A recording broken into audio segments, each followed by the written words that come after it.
Bonjour et bienvenue dans Cinéchoc. Au sommaire, des naziers, des monstres dans Overlord. Également à l'affiche, Désespérance adolescente avec After My Death. Attention à la parano avec notre sélection vidéo spéciale Persécution. Et enfin en avant-première, Jeu mortel dans Escape Game. Grâce à son producteur J.J. Abrams, le réalisateur Julius Averi a exaucé deux fantasmes de fans de genre en un seul long métrage, faire un film de guerre et un film de monstres. Overlord, c'est le retour du grand 8 horrifique et d'action, avec sa dose généreuse d'explosions et de gore qui feront écho aux joueurs du jeu vidéo Wolfenstein, du ride décomplexé qui redonne une belle bouffée d'air frais au fantastique, très porté sur les ambiances épurées depuis quelques années. Discussion avec le cinéaste Julius Averi et son comédien principal Wyatt Russell. C'est un film d'aventure totalement barré. Indiana Jones sous acide.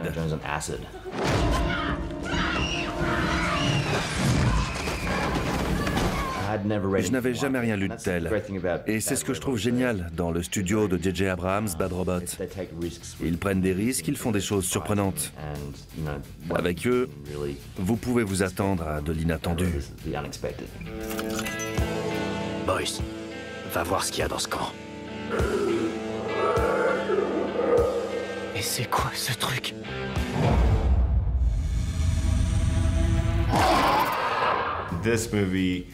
Il y avait dans ce film des ingrédients qui auraient facilement pu en faire une série B.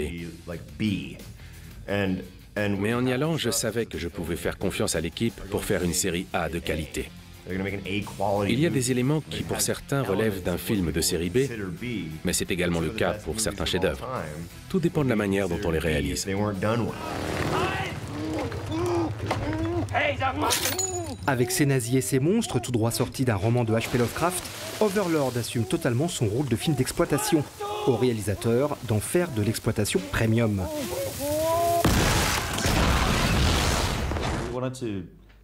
On voulait effectivement garder l'esprit d'un film de série B, voire Z, mais dans l'exécution, faire du cinéma de qualité, avec un super casting, un super scénario et des super personnages.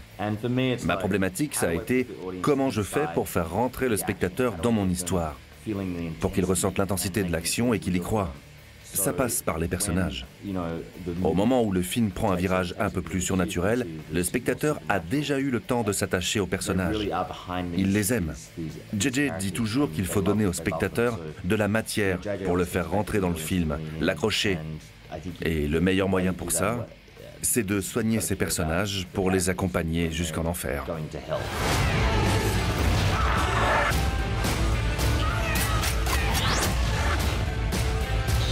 Qu'est-ce que tu m'as fait?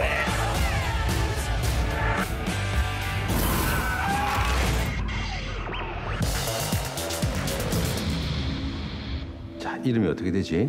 이영희요. 그럼 아저씨가 이렇게 보자고 한 이유는 영희 너도 대략은 알고 있겠지만. After My Death nous vient de Corée du Sud et aborde le sujet très sensible du suicide chez les jeunes, et en particulier des clans et autres défis morbides qui poussent certains d'entre eux à passer à l'acte. Le film de Yoo Seok Kim interpelle sur ce phénomène de société via une enquête, celle d'une jeune fille bien sous tout rapport qui disparaît du jour au lendemain. 네가 진짜면 죽어보라고. 죽을 수 있냐고 그랬잖아. 왜 지금 뭐하고 다니는 거야? 확인하려고. 죽을 용기도 없는 년이 어디 숨어서 실실 쪼개고 있어. 모르는 척하지 마. 네가 경민이 그렇게 만든 거야?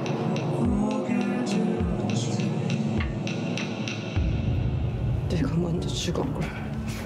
너 지금 돌이켜보니까 경민한테 뭐 미안하거나 걸리는 거 있어? 날 진술을 좀 수정하고 싶어요. 다들 정확하게 아셔야 돼요.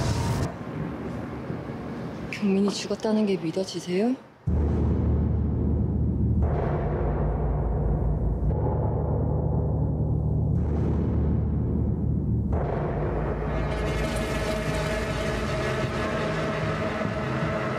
자, 오늘은 여러분이 기다리던 친구가 돌아왔다.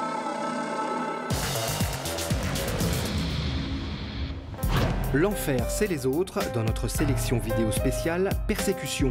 Steven Soderbergh s'est donné comme défi de filmer son dernier long métrage Paranoia uniquement à l'aide de smartphone. Il plonge la comédienne Claire Foy dans un asile psychiatrique pour une virée au royaume des fous. Elle y croise un infirmier qui se trouve être un ex qui l'a harcelé pendant des années. Chimère ou réalité, le cinéaste joue avec nos nerfs dans ce petit thriller classique mais efficace. Georges. L'auteur de science-fiction Ray Bradbury signait en 1953 le livre Fahrenheit 451. Nous sommes dans un avenir proche, au sein d'une société fasciste dans laquelle la lecture est proscrite. Lorsqu'un agent de l'État chargé de faire le ménage littéraire s'entiche d'un ouvrage, il devient lui-même la cible du système. Ce classique avait déjà été adapté par François Truffaut en 1966. Peut-être aurait-il dû en rester ainsi.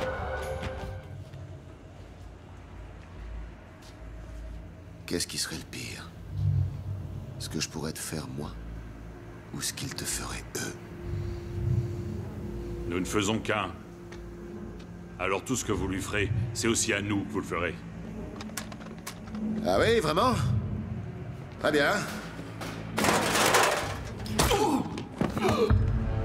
Je suis votre juge et je suis votre tribunal. Je vous accueille lorsque vous arrivez.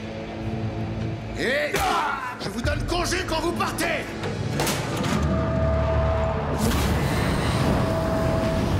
Rassemblez-les. Rassemblez-les. Viens ici. Rassemblez-les. Viens là.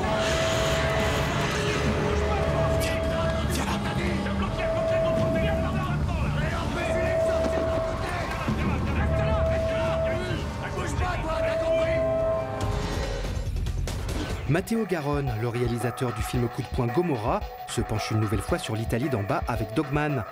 Dans un quartier socialement perdu, Marcello, homme petit et frêle, tente de survivre comme toiletteur pour chien. Mais sa petite vie est régulièrement polluée par Simoncino, ancien boxeur et ancien détenu, cocaïnomane et violent, qui se sert de Marcello comme homme à tout faire. Salut, Mi. Qu'est-ce que tu viens foutre ici, toi? Tu me dois 5000 € et tu viens ici te foutre de ma gueule? Je sais, t'as raison. Alors pourquoi tu viens me faire chier ici, espèce d'enfoiré? Je suis vraiment désolé. Toi, tu m'amènes plus cette racaille, t'as compris? Allez, ça va. Fais-moi le camp. Sois pas vénère. Si, je suis vénère. Faut que tu me rendes mon fric. Sois pas vénère. J'ai eu un problème. C'est ça, toi, ton problème, c'est la tête. J'ai des ennuis. Laisse-moi, je suis en train de parler. T'es en train de parler, toi? J'ai eu des petits ennuis. T'as eu des petits ennuis et t'es devenu taré, c'est ça? Et que je te file une demi-heure, espèce d'enculé de carasse. Qu'est-ce que tu...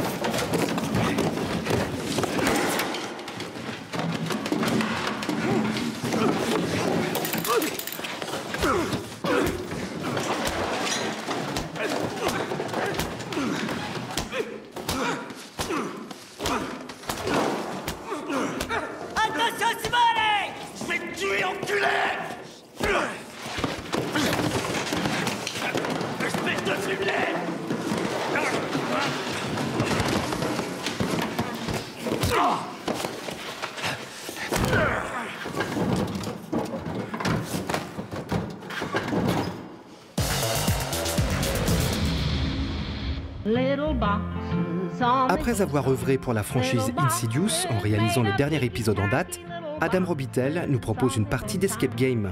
Ces jeux très à la mode, dans lesquels les protagonistes doivent trouver une solution pour sortir d'un lieu, se transposent ici en version épouvante pour cette petite production qui n'est pas sans rappeler la saga Saw. Sortie française prévue pour le mois de février. Ciao et à la semaine prochaine. Cette carte est un billet d'entrée pour les escape rooms Milos. Soyez le premier à vous échapper de la plus immersive des salles. Et empocher $1 million. Alors, le jeu commence quand? Je crois que c'est l'escape room. Cherchons des indices. Quel genre d'indice? Tout ce qui ressemble à une pièce de puzzle ou à un code. On dirait le bouton de réglage d'un four. Ça a l'air réel. Ça chauffe, on dirait. Excusez-moi, on aimerait avoir notre indice. Ça, c'est grave flippant. Je rêve où il fait encore plus chaud. Comment on sort d'ici? C'est Fahrenheit 451. J'ai pigé. Ça, c'est ce que j'appelle de l'immersion. T'es complètement débile. C'était réel. Question idiote. est vraiment dehors, là? Plus vite on aura résolu ça, plus vite on se cassera d'ici.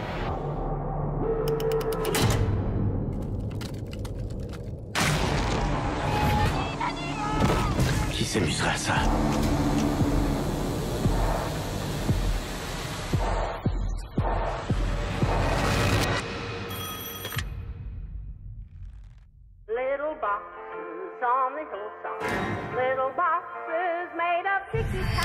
Ils nous observent, ils épient nos moindres faits et gestes. Ils savent absolument tout sur nous. C'était mon lit d'hôpital. Il y a le mien aussi. Ils ont créé ce jeu pour nous. Vous avez déjà vu des choses apparaître comme par magie? Je ne suis pas en train de rêver. Survivre est un choix. Je vais sortir, laissez-moi sortir d'ici. Voilà pourquoi ils nous ont choisis.